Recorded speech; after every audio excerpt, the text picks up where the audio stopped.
Hello, welcome to my channel. आज की date है 16 अप्रैल और आज देख लेते हैं निफ्टी बैंक निफ्टी में हमें कहाँ पे एंट्री मिल सकती थी और हम कहाँ पे प्रॉफिट बना सकते थे। तो ये निफ्टी 50 का स्पॉट का चार्ट है। निफ्टी कल से एक रेंज में था, आज देख लेते हैं। तो आज ये फ्लैट ओपन हुआ और नीचे आया। नीचे ये फिर भी ये रेंज में था, तो ये रेंज ब्रेक होना ज़रूरी था और जिस साइड ये ब्रेक करेगा अप या डाउन वहाँ पे हमें ट्रेड लेना चाहिए था। तो ये पिवोट पॉइंट के पास ही फंसा रहा। ये इसने नेक्स्ट कैंडल इनसाइड कैंडल बनाई, लेकिन ये पिवोट के पास ही था।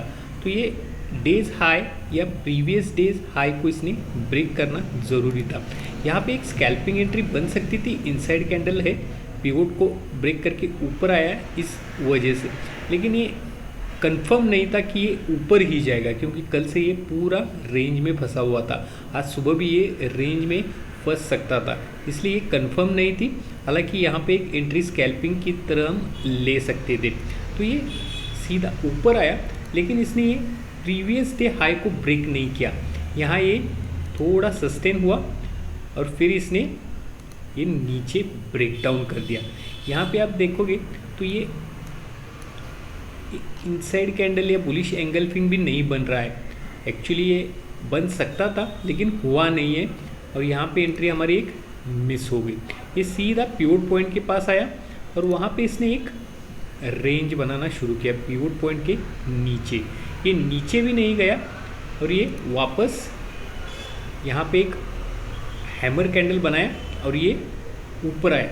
हालांकि यहाँ पे देखोगे तो ये मॉर्निंग स्टार पैटर्न की तरह है, रेड कैंडल, एक डोजी और एक ग्रीन कैंडल। तो इसके बाद के इस कैंडल कंप्लीट होने के बाद हम एंट्री बना सकते थे लॉन्ग पोजीशन की। यहाँ पे ये पिवोट पॉइंट के पास प्रीवियस कैंडल बड़ा था, इसलिए 50% का एसएल टारगेट 1:2 हम रख सकते थे। तो इसने एक दो ही कैंडल में पूरा टारगेट हिट किया है। फिर ये ऊपर आया तो यहाँ पे नेक्स्ट एंट्री तो कोई मिल नहीं रही थी। अप साइड ये जा रहा था, सीधा प्रीवियस डे हाई और डेज हाई के पास से ये नीचे आ रहा था। तो यहाँ पे आप देखोगे तो ये भी एक बेरिश एंगल्फिंग कैंडल की तरह दिख रहा है, लेकिन ये सीधा नीचे आया और इसने डेज लो को ब्रेक नहीं किया। इसने यहाँ पे एक बुलिश एंगल्फिंग पैटर्न यहाँ पे बन गया। नेक्स्ट कैंडल पे हमारी लॉन्ग पोजीशन एंट्री बन सकती थी।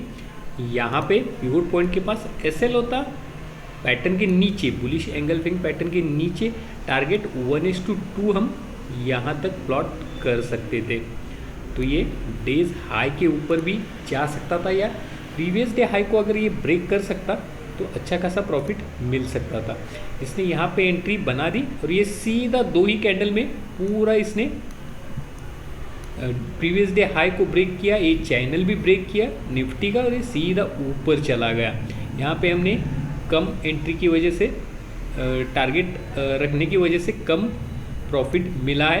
अगर हम कैंडल टू कैंडल इसे ट्रेल करते तो अच्छा खासा प्रॉफिट मिल सकता था।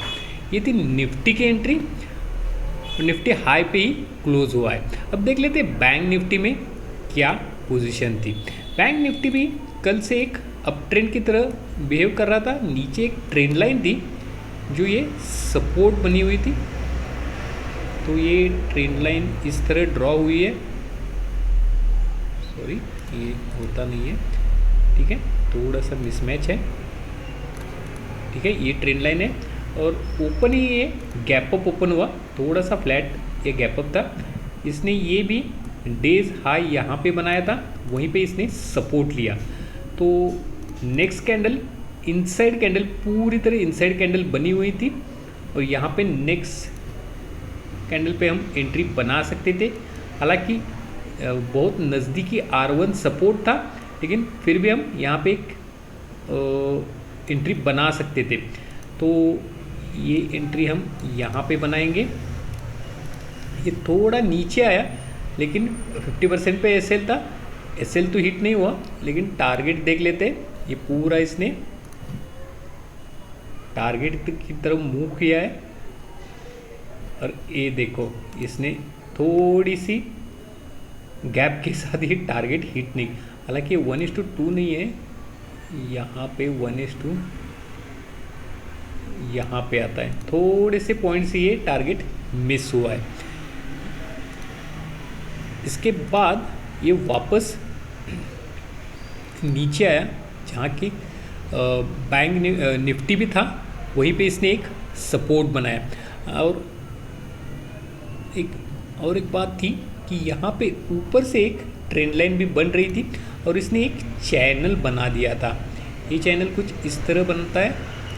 ये निफ्टी का बैंक निफ्टी का हाई अभी मिल गया, और ये चैनल पूरी तरह एक ये नीचे की ट्रेंड लाइन, अरे अप साइड की ट्रेंड लाइन थी, ये भी चैनल में फंसा हुआ दिख रहा था। जब तक ये चैनल ब्रेक नहीं करता या चैनल के नीचे नहीं आता, तब तक ये ऊपर नहीं जा सकता, या ऊपर गया तो नीचे आने के चांसेस ज़्यादा थे, जब तक ये चैनल ब्रेक नहीं करता। तो ये सीधा साइडवेज हो गया। उसके बाद दोपहर तक ये पूरा साइडवेज था, ये ना ऊपर जा रहा था ना नीचे आ रहा था। लेकिन यहाँ पे एक ये निफ्टी में जहाँ पे मॉर्निंग स्टार पैटर्न बनाया था, यहाँ पे इसने एक R1 सपोर्ट के पास भी एक ये पैटर्न दिख रहा था, मॉर्निंग स्टार पैटर्न। अगर नेक्स्ट कैंडल पे हम यहाँ पे एंट्री बनाते, एसएल तो पैटर्न के नीचे था, और टारगेट 1:2 हम यहाँ तक प्लॉट कर सकते थे, लेकिन थोड़ी देर के बाद ये साइडवेज हो गया था, तो 1:1 निकलना सही था। लेकिन आप यहाँ पे देखोगे तो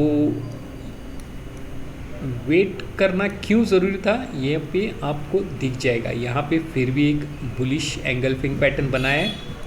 इसके बाद इसने लो तो ब्रेक नहीं किया, ये ऊपर जाके नीचे आ रहा था बार बार। यहाँ पे भी एक इनसाइड कैंडल बना दिया है, तो इसका मतलब ये था कि ये यहाँ पे रुक जाना बेहतर था।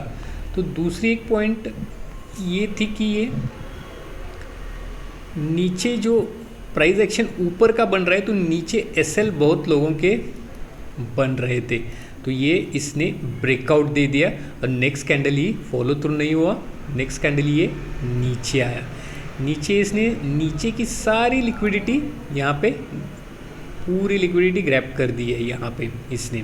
और इसके बाद ये फिर से एक इनसाइड कैंडल बना के वापस ऊपर जा रहा था, और थोड़ी देर के बाद इसने पूरा हाई लगाया, ये चैनल के ऊपर तक गए ये यहाँ पे। तो ये थी बैंक निफ्टी की एंट्री, पूरा अच्छा खासा 200 या 250 पॉइंट ऊपर गया है बैंक निफ्टी, तो कॉल में भी ये अच्छा खासा मुनाफा दे के गया है। तो इस तरह आज की एंट्री हम बना सकते थे। तो ये थी आज की निफ्टी बैंक निफ्टी की बैक टेस्टिंग की एंट्री। देखते हैं कल मार्केट क्या बिहेवियर करता है। कर एक्सपायरी है निफ्टी की। Okay, thank you.